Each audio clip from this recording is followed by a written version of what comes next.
मित्रांनो नमस्कार. 30 एप्रिलला होणारी संयुक्त पूर्व परीक्षा आणि जून महिन्यात होणारी राज्यसेवा या परीक्षांसाठी आपल्याला चालू घडामोडीमध्ये कुठले कुठले पुरस्कार महत्त्वाचे ते आपण आजच्या लेक्चर सिरीजमध्ये बघणार आहोत.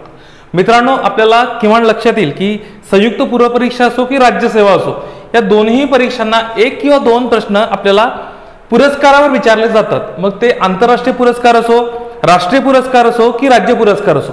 मग आपल्याला तो अभ्यास करताना तीनही पुरस्कार बघायचे.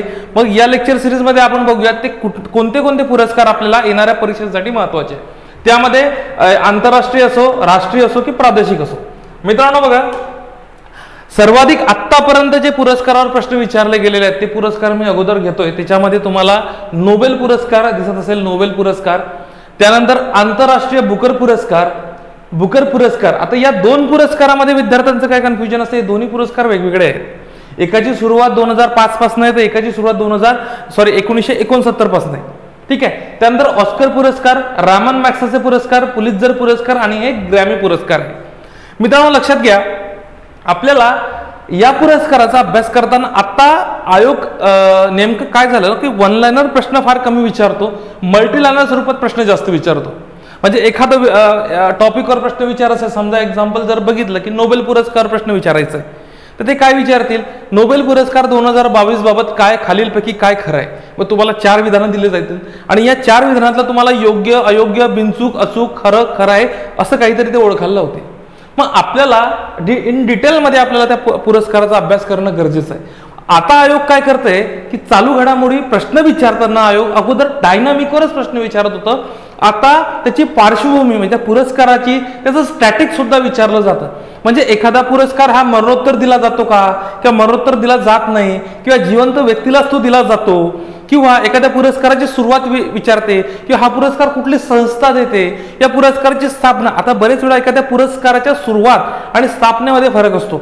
तसं की आता बघा लक्षात घ्या, हा आंतरराष्ट्रीय बुकर पुरस्कार आहे, याची सुरुवात जी आहे याची सुरुवात 2005 पासून झाली, म्हटलं याची स्थापना जी झाली होती 2004 झाली. मित्रांनो लक्षात घ्या, आपल्याला असं लक्षात येईल की असे काही पुरस्कार आहे मग त्याची स्थापना किंवा सुरुवात हे वेगवेगळे असू शकते आणि आयोग इथंच फसवण्याचा प्रयत्न करतो. मग आता नोबेल पुरस्कार आपण सुरुवातीला बघूया. तर नोबेल पुरस्कारामध्ये तुम्हाला माहिती आहे की टोटल 6 क्षेत्रामध्ये हा पुरस्कार दिला जातो. दरवर्षी कुठलीही परीक्षा असो नोबेल पुरस्कारावर प्रश्न असतो म्हणजे असतो. ठीक आहे. टोटल 6 क्षेत्रात नोबेल पुरस्कार दिला जातो. मग हे 6 क्षेत्र कुठले हे तुम्हाला माहित पाहिजे. त्यानंतर अर्थशास्त्रामध्ये 1969 पासून पुरस्कार सुरू झाला. बरं आता हे नाही विचारत सोपं की कोणाला समजा तर जे 6 क्षेत्र आहे तर या 6 क्षेत्रात खालीलपैकी कोणाला वैद्यक क्षेत्रातील मिळाला, कोणाला अर्थशास्त्रातील मिळाला, हे सिंगल लाइनर विचारत नाही, तुम्हाला हे मल्टी लाइनर स्वरूपात विचारतील आणि तेही त्याच्या पार्श्वभूमीवर. म्हणजे आता समजा एक लक्षात घ्या की ॲनी अर्नोला यावेळेस साहित्याचा पुरस्कार मिळाला आहे, साहित्याचा नोबेल. मग ते काय विचारतील की ॲनी अर्नोने कुठले कुठले पुस्तकं लिहिली आहे, कुठल्या कुठल्या पुस्तकाचं लिखाण केलंय, किंवा त्यांची पहिलं पुस्तक कोणतं आहे जे प्रकाशित झालं होतं, त्याचं नाव काय, अशा स्वरूपाचा आयोग विचारतो. ठीक आहे. त्यानंतर आपल्याला लक्षात घ्यायचं आहे की आता समजा एक तुम्हाला सांगतो शांततेचा नोबेल, एलेन बियालिस्की यांना मिळाला आहे शांततेचा नोबेल आणि 2 संस्था आहे. ठीक आहे.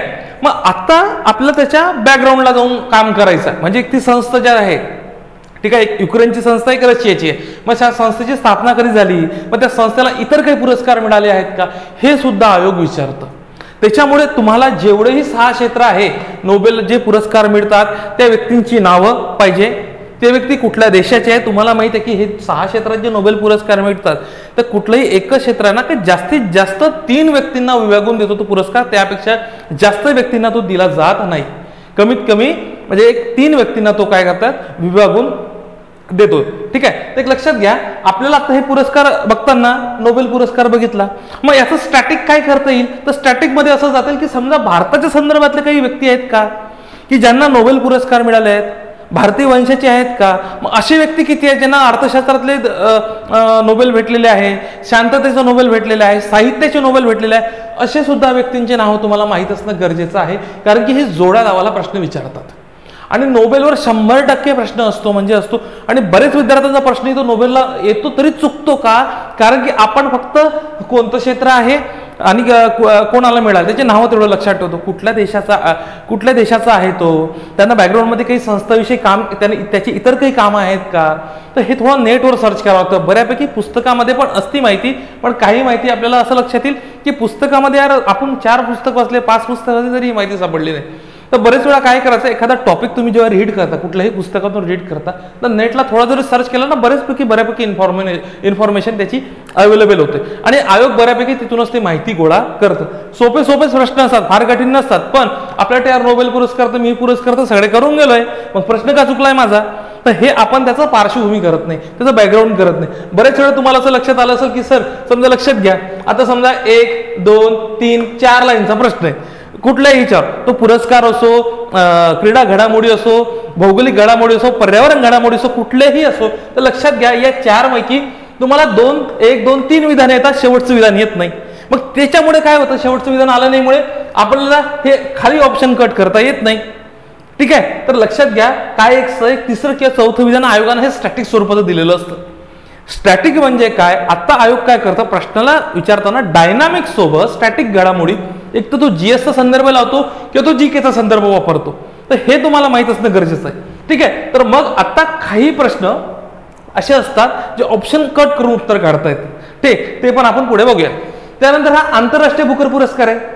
बुकर पुरस्कार आहे हे दोन्ही वेगवेगळे पुरस्कार, जशी याची पुरस्काराची सुरुवात झाली आहे 2005 पासून, स्थापना 2004 ला झाली होती. बुकर पुरस्कार आहे, या दोन्ही पुरस्कार भरपूर वेळा आयोगाने प्रश्न विचारलेले आहे, जेवढे मी पुरस्कार घेतो तेवढे सर्व महत्वाचे आहे. तुम्हाला एक सांगायला आनंद होत आहे, आपण एक चालू घडामोडीची बॅच लॉन्च केलेली आहे. येणारी जी 30 तारखेची संयुक्त पूर्व परीक्षा आहे आणि राज्यसेवा परीक्षा आहे, त्यासाठी revision batch, fast track revision batch. म्हणजे विद्यार्थ्यांना काय होतं, विद्यार्थी भरपूर वाचन करतात, पण लास्ट रिव्हिजनला त्यांचं विषय भरपूर असतात, मग कमी वेळेत अभ्यास कसा केला गेला पाहिजे, तर आपण एक चालू घडामोडी ऑनलाईन रिव्हिजन बॅच सुरू केली आहे. या रिव्हिजन बॅच मध्ये काही लेक्चर मिलिंद लाहे सर घेतील आणि काही लेक्चर स्वतः मी घेईल, श्रीकांत तायडे. ठीक आहे, काही लेक्चर मी सुद्धा घेईल. आणि एक लक्षात घ्या, या बॅचची वैशिष्ट्य म्हणजे मागच्या 15 महिन्यातील आम्ही 200 टॉपिक याच्यामध्ये कव्हर केले. या 200 टॉपिकची PDF तुम्ही हे चाणक्य फाउंडेशनचं जे ॲप आहे ना, ॲपमध्ये फ्रीमध्ये अपलोड केलेली आहे किंवा खाली डिस्क्रिप्शनमध्ये लिंक सुद्धा दिलेली आहे, तिथून तुम्ही ते डाउनलोड करू शकता. 200 टॉपिकची लिस्ट आहे की कोणते 200 टॉपिक असणार आहेत, त्या 200 टॉपिकवर आम्ही लेक्चर घेतलेले आहे. आणि या 200 टॉपिक सोबतच, या लेक्चर सोबतच टोटल 11 तासांची ही फास्ट ट्रॅक बॅच असेल. आणि या फास्ट ट्रॅक बॅचमध्ये तुम्हाला 500 पानांच्या PDF नोट्स सुद्धा आम्ही अवेलेबल करून देतोय. येणाऱ्या परीक्षेसाठी फार अतिशय महत्त्वाचे, तुम्ही डिस्क्रिप्शनमध्ये जा आणि याची PDF बघा, हे महत्त्वाच्या, तुम्हाला लक्षात येईल मागच्या 15 महिन्यातले महत्त्वाचे हे चालू घडामोडी मुद्दे असणार आहेत. आणि ज्यांना ही बॅच परचेस करायची आहे त्यांनी चाणक्य फाउंडेशनचं ॲप डाउनलोड करा आणि तिथून तुम्ही हे ॲप घेऊ शकता. अतिशय माफक शुल्कामध्ये 299 रुपयामध्ये ही विद्यार्थ्यांना उपलब्ध करून दिलेली आहे आणि विद्यार्थ्यांना आपण याच्यात नोट्स सुद्धा मोफत देणार आहोत. चला नेक्स्ट बघा. आता बघा, हे जे पुरस्कार आपण बघत होतो त्यामध्ये एक रामन मॅग्सेसे पुरस्कार, ठीक आहे, हा सुद्धा महत्वाचा पुरस्कार आहे. रामन मॅग्सेसे खूप वेळा प्रश्न याच्यावर विचारलेले आयोगाने आहे. त्यानंतर हा जो पुरस्कार आहे पुलित्झर पुरस्कार पत्रकारितेसाठीचा दिलेला पुरस्कार आहे. त्यानंतर हा संगीत क्षेत्रातील एक ग्रामी पुरस्कार, संगीत क्षेत्रातील नोबेल सुद्धा याला म्हटलं जातं, त्याला ग्रामी पुरस्कार म्हणतो. ठीक आहे, तर हे आंतरराष्ट्रीय महत्वाचे पुरस्कार आहे. मी तुम्हाला काय सांगितलं, पुरस्कार करताना, एक पुरस्काराचा अभ्यास करताना सुरुवातीला तो पुरस्कार कोणाला मिळाला, ठीक आहे, त्या पुरस्काराची स्थापना, त्याची सुरुवात, ओके. त्यानंतर काही भारतीय व्यक्ती आहे त्यांना हा पुरस्कार मिळाला आहे किंवा त्याचा बॅकग्राऊंड, ज्या व्यक्तीला जो या वर्षीचा पुरस्कार मिळाला त्याचा बॅकग्राऊंड करणे गरजेचं आहे. हे स्टॅटिकला आपल्याला विचारताना बरेच वेळा स्टॅटिक आपण घडामोडी केल्या नसल्यामुळे आपल्या चालू घडामोडीचे प्रश्न चुकतात, तर हे सुद्धा तुम्हाला करणं गरजेचं आहे. त्यानंतर काही आपण आता बघूया राष्ट्रीय आणि राज्य पुरस्कार. एक तरी पुरस्कारावर प्रश्न असतो राष्ट्रीयवर, तर त्याच्यामध्ये पद्म पुरस्कार बघूया. ठीक आहे, जेव्हा भारतरत्न वगैरे एखाद्या व्यक्तीला मिळतो तेव्हा भारतावर सुद्धा प्रश्न विचारतो. त्यानंतर पद्म पुरस्कार, आता तुम्ही म्हणाल सर पद्म पुरस्कार 2022 आणि 2023 दोन्ही करायचे आपल्याला. हे पुरस्काराचा अभ्यास करताना विद्यार्थ्यांचं कन्फ्युजन काय होतं माहिती आहे का, की पद्म पुरस्काराचा अभ्यास करताना पोरं म्हणते अरे सर एवढे लक्षात कसे नावं ठेवायचे, 115 नावं एवढे नावं लक्षात असण्याची काहीच गरज नाही. 115 आणि 116 नावं लक्षात ठेवण्याची गरजच नाही आहे.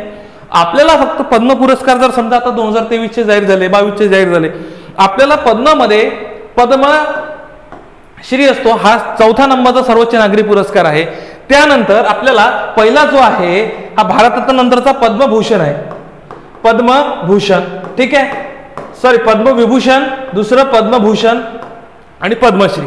मग आता किती व्यक्तींना टोटल पहिले लक्षात पाहिजे किती पद्म पुरस्कार जाहीर झाले, त्यानंतर माहिती पाहिजे किती पद्मविभूषण झाले, किती पद्मश्री झाले आणि किती पद्मभूषण झाले. आता याच्याही मध्ये त्याच्या पलीकडे की किती व्यक्तींना 2022 किंवा 23चा पद्म पुरस्कार असो किंवा पद्मविभूषण असो पद्मश्री असो हा मरणोत्तर दिला गेलेला आहे, किंवा किती महिलांना हे पुरस्कार दिले गेलेले आहे. वेगळं पण असताना आयोग तिथे प्रश्न विचारतो.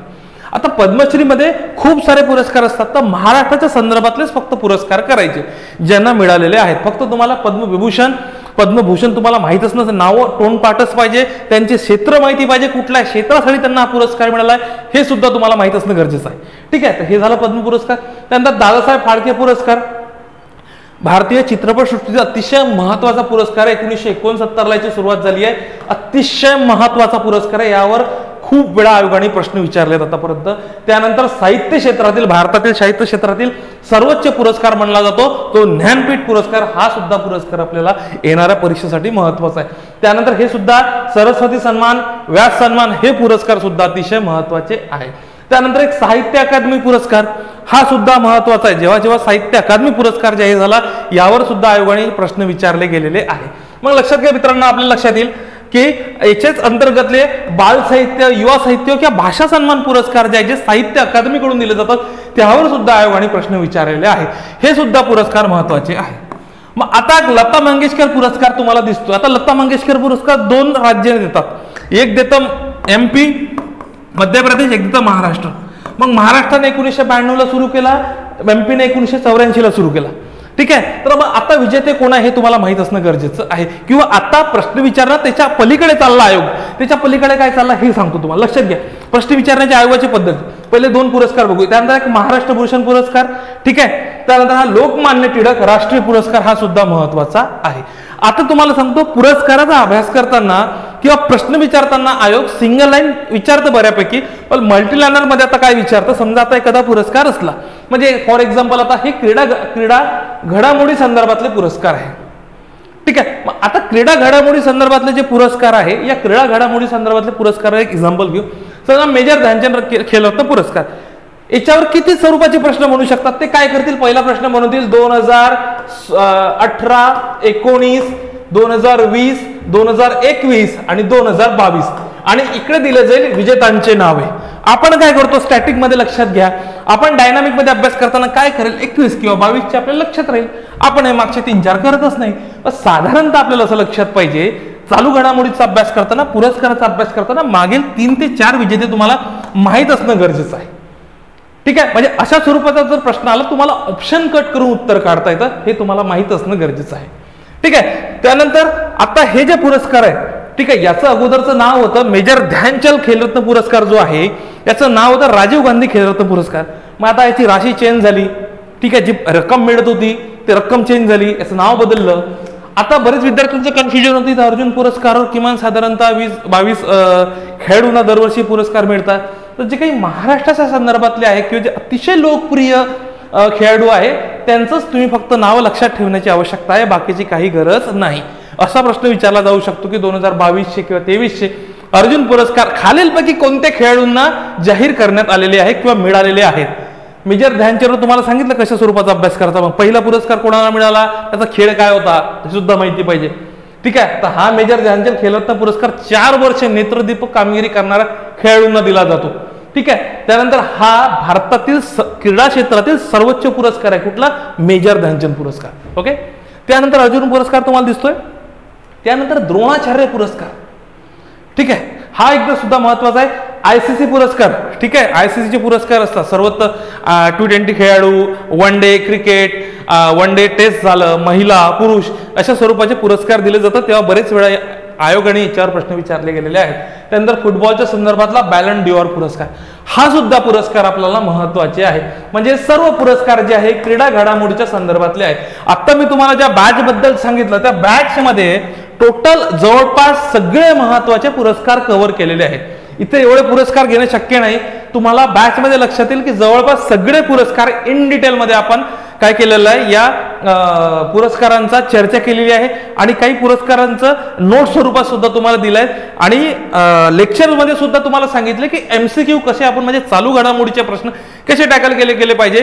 काही प्रश्नांमध्ये 2 ऑप्शन माहिती आहे, 2 ऑप्शन माहीत जरी नाही आहे तरी ऑप्शन कसे कट केले पाहिजे याचा सुद्धा तुम्हाला आम्ही इथे गायडन्स केलेला आहे. मित्रांनो, तुम्हाला बॅच बद्दल मी इन्फॉर्मेशन दिली. ठीक आहे, 299 रुपयामध्ये बॅच आहे. तुम्ही रिव्हिजन बॅचला, ज्यांना चालू घडामोडीला अडचण आहे, चालू घडामोडी समजत नाही, प्रश्न कसे टॅकल करायचे, रिव्हिजन कशी केली गेली पाहिजे, महत्वाचं कुठलं वाचलं पाहिजे, कारण का बघा आता आपल्याकडे 1.5 महिना बाकी आहे. या 1.5 महिन्यामध्ये 500 पानांचं इयरबुक वाचायला आपल्याकडे वेळ नाही. आपल्याला 11 तासांचं ही रिव्हिजन बॅच आहे. तर या रिव्हिजन बॅचचा मित्रांनो सगळ्यांनी लाभ घ्या. धन्यवाद.